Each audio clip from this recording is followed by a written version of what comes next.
From NJ PBS Studios, this is NJ Spotlight News with Brianna Venozzi. Hello and thanks for joining us tonight. I'm Joanna Gagis. Brianna Venozzi is off.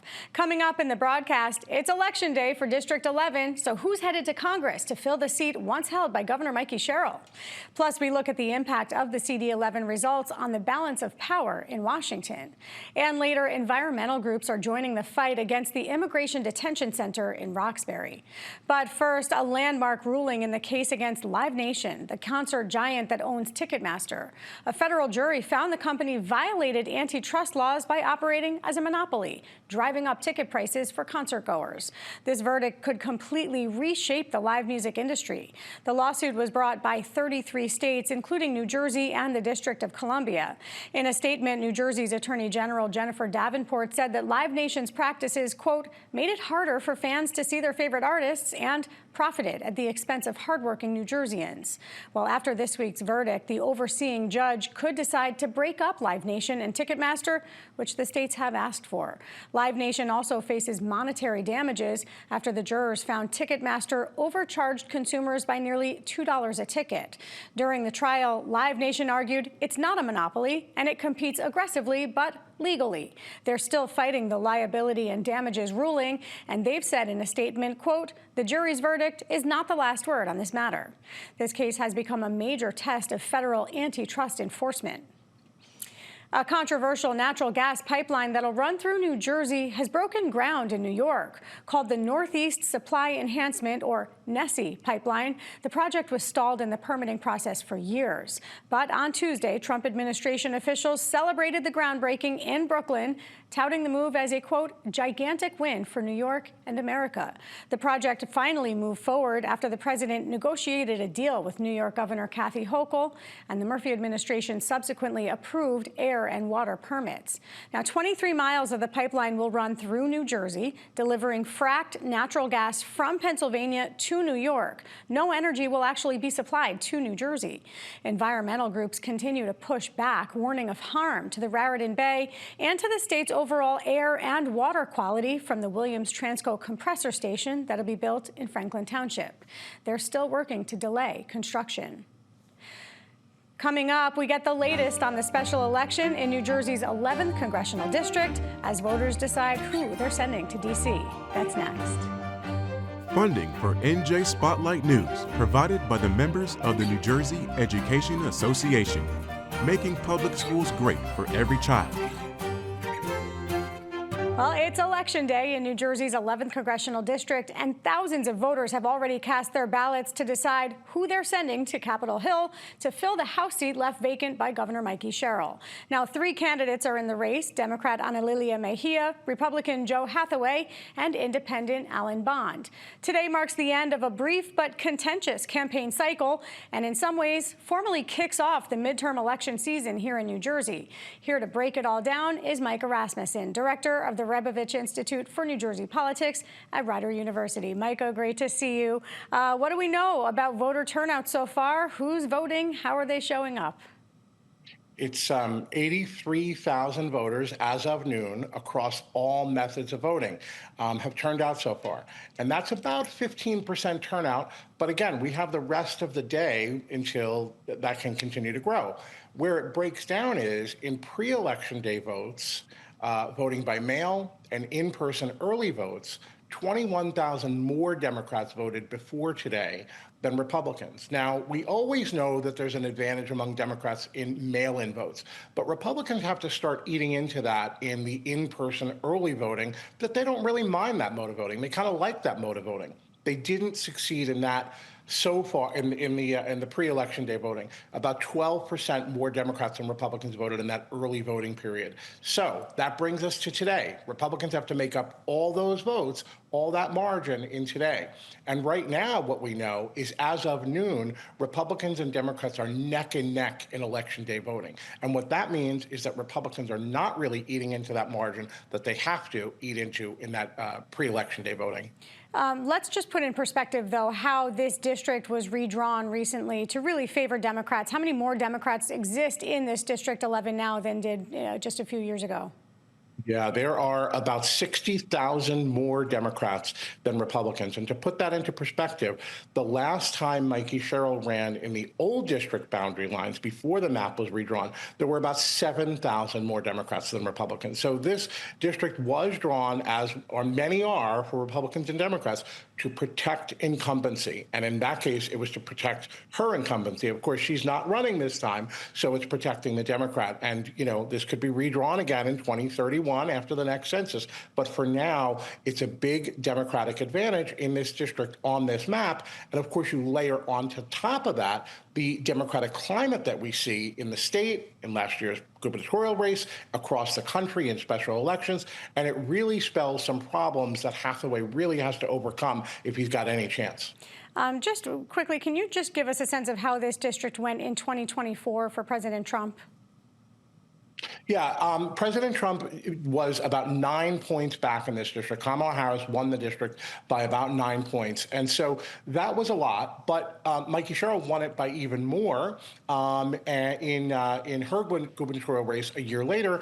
And so, again, what we are looking at is, can Hathaway hold it between sort of 10 to points, 10, maybe 15 points? Remember, this is a district that's going to see a replay race. In the June primary, the same two candidates are going to run for their nominations again. They're going to run against each other in the fall again. We're going to see if the climate is any different. Has it continued to deteriorate for Republicans and for Trump's party, or has the situation improved, and can he cut into her margin if we have this rematch that we think we'll have in the fall? We've spoken to both candidates. I know you did as well. Hathaway really tried to make himself the independent Republican voice, broke away from the president in a lot of areas, but particularly on Gateway and Gateway funding. What can you tell us about the race that both candidates have run and how they've presented themselves to the voters? You know, we're in an environment where far less unaffiliated voters are voting in this special election today. They're just not paying as much attention to it as partisans. If you're a partisan Democrat, you are fired up, you're motivated to vote, and so you're not really receptive to that, you know, cross-party appeal that Hathaway is putting out there. By the same token, if you're a Republican voter, then you're already one of the people who's supporting Hathaway. The problem for Hathaway is that we just don't see as much motivation to vote among those unaffiliated voters. So they're both doing a good job of messaging, as you say, that clear message from Hathaway is out there. Mejia as well has tried to get back to the middle and not really campaigned on a lot of the cultural war issues. She's downplayed that stuff, the social stuff. She really has run on economic issues, the impact of the Trump economy. And so both of them have had very clear messaging in that regard, but they're really appealing to their partisan voters, who are the ones who are interested in this race. There is definitely a large Jewish population in this region. Hathaway tried to paint Mejia as an anti-Semitic. That happened in a debate that you were a part of. Mm-hmm. Mm-hmm. Did any of that land, or do you think that voters are really, there's going to be this blue wave? It sounds like you're predicting a blue wave now, and perhaps even in the midterms. We'll get there in a second. I do think that it has the issue of Israel has played a big role in this race. The context of the comment that Mejia made, she really walked herself into the issue where she said, you know, if the criticism is of anti-Semitism, I'll stand with that. She did not mean that she's anti-Semitic. Nobody would say that they were anti-Semitic. But I don't blame the Hathaway campaign. We've certainly seen lots of campaigns put, you know, little or no context on what it is they're putting out there. So it was one that she sort of opened the door to. It may not be that one gaffe that's making this an issue. It's an issue overall on how pro-Israel a candidate's going to be. And Hathaway has put himself out there as a very pro-Israel candidate. Mejia has said, no, I have differences with the Netanyahu administration. I have differences the way that they've dispatched the war. And I think that's made some Jewish voters notice. So I don't know if it's going to resonate, but it's definitely made an impact. Do you believe, Micah, that the results of this race will impact how Democrats see the midterms, or how do you see Democrats and Republicans going into this midterm season?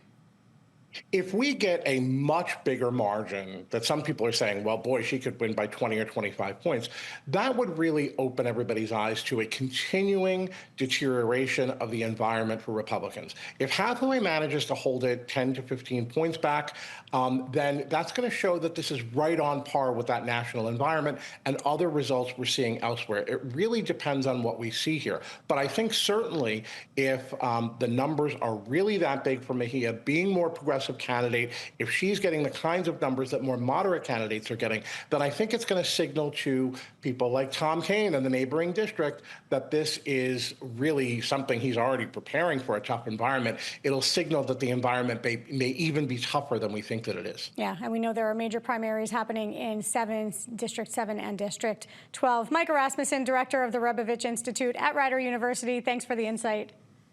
Thank you. So with this special election, the balance of power in Washington potentially narrows. Now, of course, we don't know the election results yet, but there have been other changes in Congress this week that are also contributing to those shifts, namely 2 representatives stepping down after allegations of sexual abuse and misconduct, but also an absentee from New Jersey's delegation. Our Washington, D.C. correspondent Ben Hulak is here to give us the latest. Ben, it's great to see you. Let's start with New Jersey. What's been happening with Congressman Tom Kean Jr. in District 7? He has not voted since mid-March. And to be fair, half of that period was congressional recess. They were out on a 2-week break in early April. But he has an undisclosed personal health matter, a medical matter. I started asking his office back in mid-March what was going on because the congressman had been missing votes. And that's all they gave me. I asked them again yesterday, and they gave me word for word the same statement, that the congressman has a matter that's kept him away. And so we don't know, effectively. Now, there have not been any significant moments or votes, rather, where his presence would have made a difference, yay or nay. But Congress is about to embark on a really brutal period over the summer. President Trump wants another large tax package, another budget reconciliation deal done and on his desk by the 1st of June.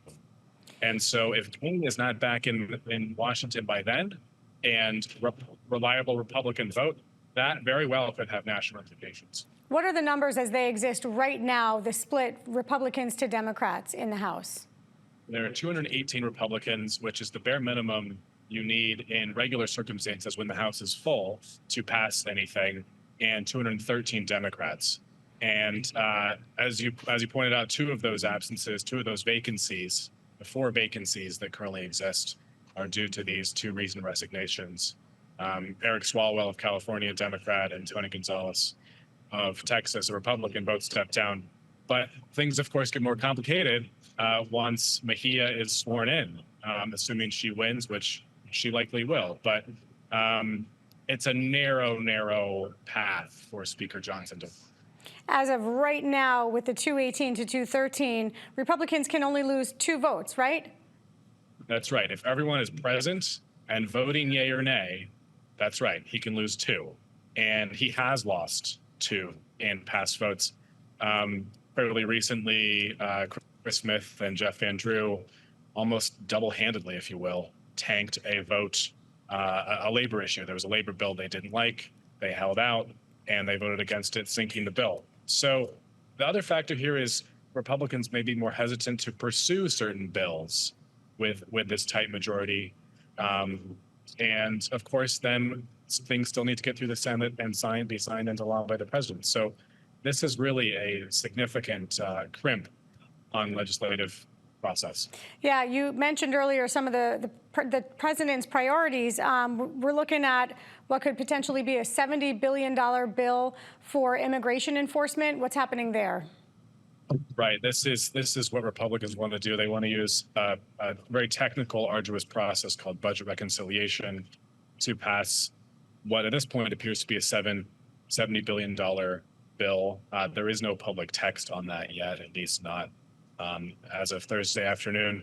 And that would be more money for ICE and Customs and Border Patrol to ramp up deportation and really a lot of what we've seen so far in the hardline immigration enforcement from this administration. There's also a second bill looming, which is likely north of $200 billion for the Iran war. Again, that text is not public, but those are two big things that sort of are waiting in the wings here.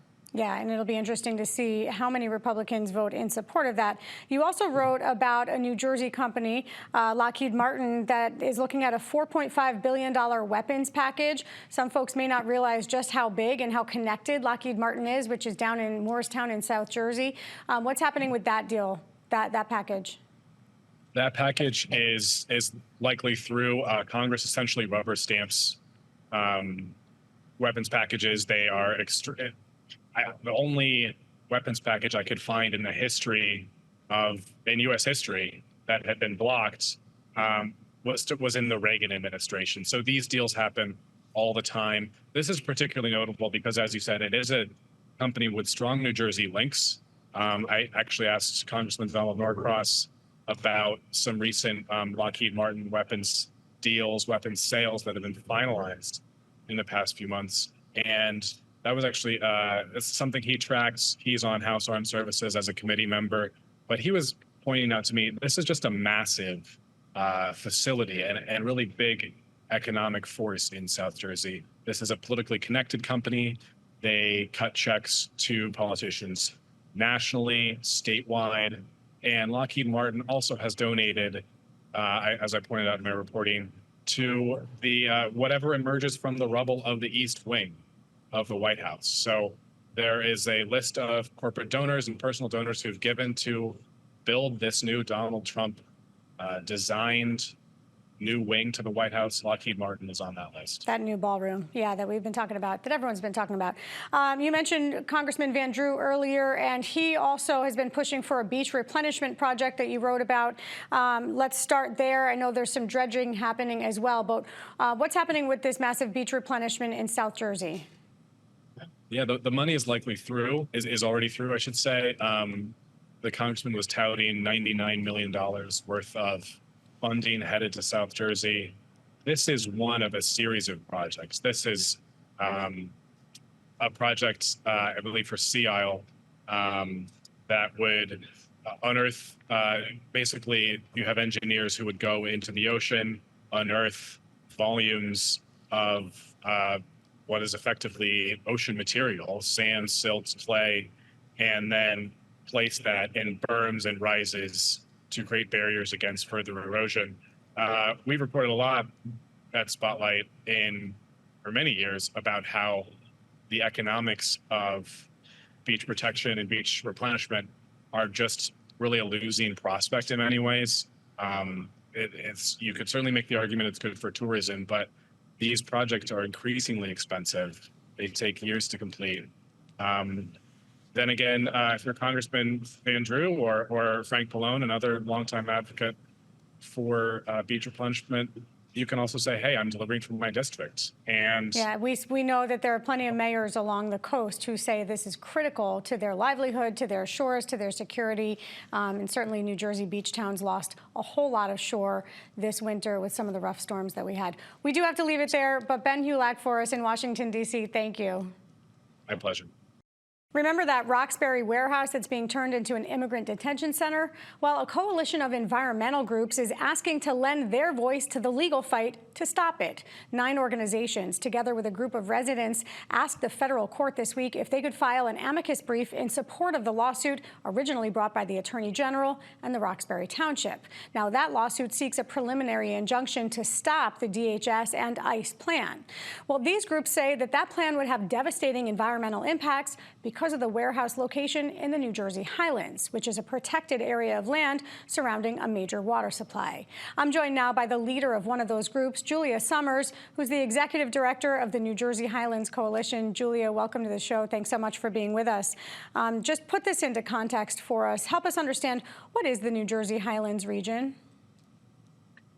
Well, physically, the New Jersey Highlands region is 88 towns in sort of northwestern New Jersey, going from the New York border in West Milford and Mahwah, all the way down to the Delaware River, south of Phillipsburg. It is parts of 7 counties, And 70% of the residents of the state of New Jersey receive some or all of their water from the New Jersey Highlands. So what happens in the New Jersey Highlands is important for everybody in the state. And more specifically, what doesn't happen in the New Jersey Highlands, right? This is a protected region, and there's a ton of regulation in the state in terms of development on that space and that land, right? Well, people might be surprised at all the things that can still happen in the Highlands. So it's not as protected as people may think. It is more protected in the preservation area than it is in the planning area. About half of the Highlands is in the preservation area, and that is certainly more restrictive and does have more regulations associated with it. But in the planning area, and what we're here to talk about today is in the planning area, although it's in the conservation zone of the planning area, what's in the planning area is basically municipal zoning. Help us understand, you together with a number of organizations, I'm going to read some of them off: the Skylands Preservation Alliance, the New Jersey Environmental Justice Alliance, Hackensack Riverkeeper, the Climate Revolution Action Network, the New Jersey Environmental Lobby, Action Together New Jersey Conservation Foundation, and the New Jersey League of Conservation Voters. Want to get all of them out there because this is a powerful group of environmentalists that are pushing back on this proposed DHS plan. Why do you believe this plan could potentially be harmful environmentally for the region? We know that this is an important site environmentally, but most particularly we are concerned about the process that has been used, or actually not used, not applied, as the federal government went forward trying to, with purchasing the site and proposing to turn it into a detention center. It was built to be a warehouse. Believe it or not, that's a very big building, but it has room for about a handful of employees, a couple of bathrooms, and it has approved for 11,700 gallons per day of sewage. To do that, there is a small piping system that leaves the building, goes to Netcong, and ends up at the Musconetcong Sewerage Authority.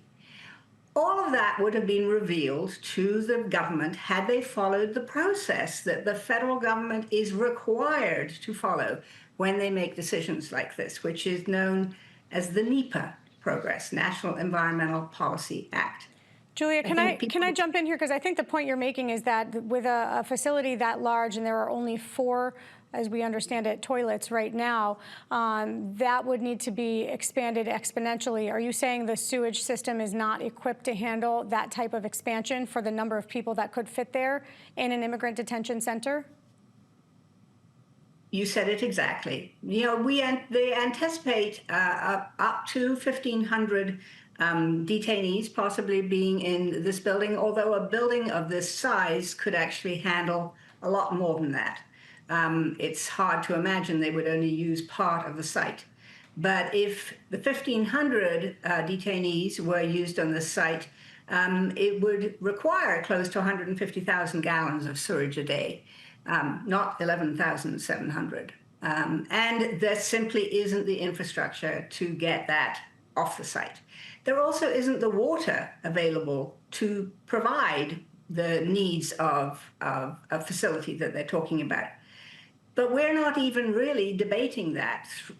With this amicus, we are asking that the process be followed, because if the government does that, the public will be involved, and they will be able to discover what the restrictions are on the site. Do you believe that if that process had been followed, or if it is followed now, that ends up being proof enough for DHS that this facility is not capable, not equipped to become an immigrant detention center? I suppose if they were to follow the science of the site, then I think the likelihood is that they will discover that they will really be damaging the local environment and the environment that everybody depends on to provide the clean water that New Jersey needs. Help us understand, again, just who does get their water from the Highlands region across the state. Well, all of the largest reservoirs in the state of New Jersey are in the Highlands. That is from Round Valley in the southern parts of the Highlands to Wanacue, which is the second largest reservoir in the state of New Jersey, to Monksville, to Spruce Run, to what's known as the Boonton Reservoir, also the Jersey City Reservoir. All of these reservoirs are in the Highlands, and they are the sources of water for all of the major cities in northern New Jersey. And just a few seconds left. I do want to know, do you have a sense of the timing on that motion that you filed requesting to submit the amicus brief? Well, I'm not the lawyer, but we would obviously hope that it is going to be decided soon. All right, we have to leave it there. Julia Summers, Executive Director of the New Jersey Highlands Coalition, thank you so much for your time today. Thank you for inviting me to be here. And that's going to do it for us tonight. I'm Joanna Gagis. For the entire team here at NJ Spotlight News, thanks for being with us. We'll see you right back here tomorrow.